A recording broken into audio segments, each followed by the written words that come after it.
Bonjour et bienvenue sur cette nouvelle vidéo censée vous entraîner aux échecs et à la combinaison.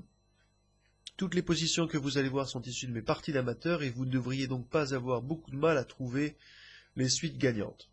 Dans cette première position, vous avez les noirs et vous devez trouver une combinaison de gains forcés. Vous avez 10 secondes. Attention, c'est moins facile qu'il n'y paraît. Je mettrai, allez, 2 étoiles sur une échelle de 1 à 3.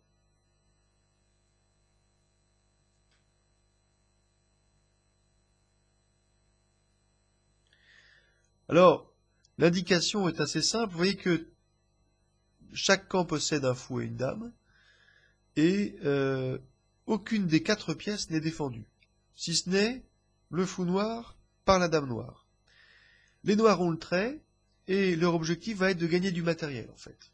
Alors, bien entendu, ils ne peuvent pas prendre le fou, puisqu'à ce moment-là, ils perdraient leur dame. Donc, il y a sûrement mieux à faire. Ils ne peuvent pas directement prendre la dame, il faut d'abord bouger le fou. Et ils sont surtout menacés de perdre, eux, le fou de case noire, puisque s'ils jouent un coup neutre, eh bien ils perdent le fou. Donc il faut absolument profiter de ce trait pour gagner l'initiative et pour se dépêtrer de cette situation délicate. Le premier coup est Dame C1, et c'est un coup absolument gagnant. Pourquoi? Parce que, eh bien, quelle que soit la réponse des blancs à cet échec, les noirs vont gagner. S'ils jouent par exemple Dame F1, qui serait un coup logique, vous voyez que les noirs peuvent faire l'échange sur F1, l'échange des dames, et reprendre tranquillement le fou qui n'avait plus de défenseur. Et donc dans cette opération, ils ont un déficit matériel suffisamment grave pour perdre la partie. Si donc ils ne jouent pas leur dame, ils sont obligés de jouer roi H2, mais c'est encore pire, parce qu'alors, le roi se retrouve sur une case noire, et les noirs peuvent faire échec au roi par fou E5, et vous voyez que du coup, en faisant cet échec intermédiaire, eh bien, la dame ici se retrouve en prise au prochain coup. La dame ne peut pas parer l'échec, si ce n'est en se sacrifiant. Effectivement, les blancs pourraient jouer dame F4, mais eh bien la dame serait de toute façon perdue, et au coup d'après d'ailleurs le fou. Et donc c'est la raison pour laquelle après fou E5, la moins mauvaise réplique est de reprendre le fou, mais bien entendu les noirs ont repris la dame. Deuxième position, vous avez toujours les noirs et vous devez trouver une combinaison gagnante. Là, c'est un tout petit peu plus facile malgré le nombre de pièces supérieures. Vous n'avez donc que 5 secondes et il s'agit d'un problème à 1 étoile.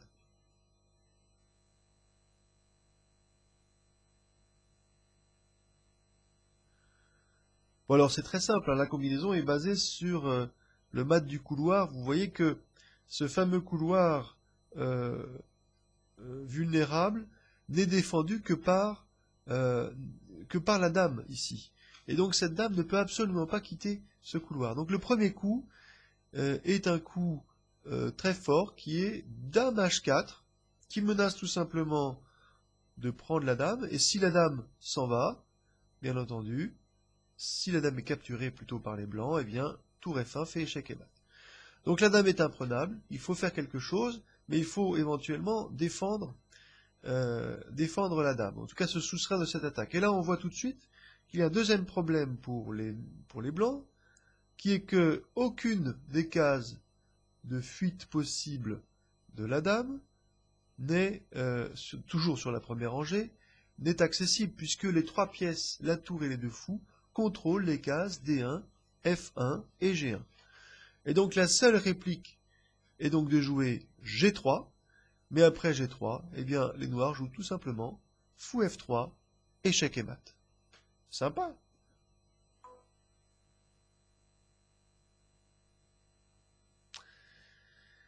Alors un problème un petit peu plus technique, on se situe dans une finale. Vous avez cette fois-ci les blancs, et vous devez gagner inéluctablement la partie. Là, il faut calculer quand même assez loin, donc je vous donne 10 secondes et ça vaut 2 étoiles. Peut-être, allez, peut-être 3.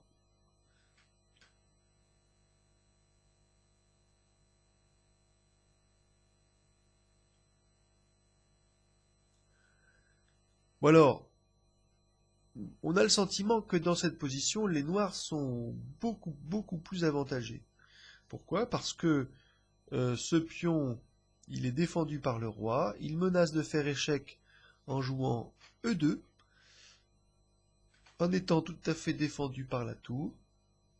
Si par exemple les blancs jouent un coup comme A6 par exemple, qui serait vraiment une catastrophe, eh bien les noirs joueraient E2 échec, et les blancs n'auraient aucune autre solution puisque le roi ne peut plus bouger maintenant que de reprendre ce pion et de perdre la tour. Donc ce serait une catastrophe.